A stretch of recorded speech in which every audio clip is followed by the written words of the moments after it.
పగిలే రాళ్ళని పునాది చేసి ఎదగాలని, తరిమే వాళ్ళని హితులుగా తలచి ముందుకెళ్ళాలని,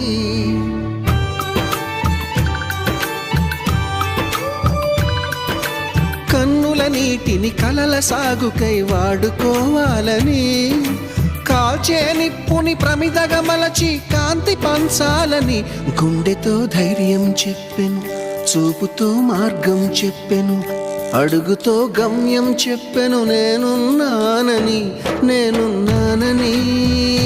నీకేం కాదని, నిన్నటి రాతని మార్చేస్తానని.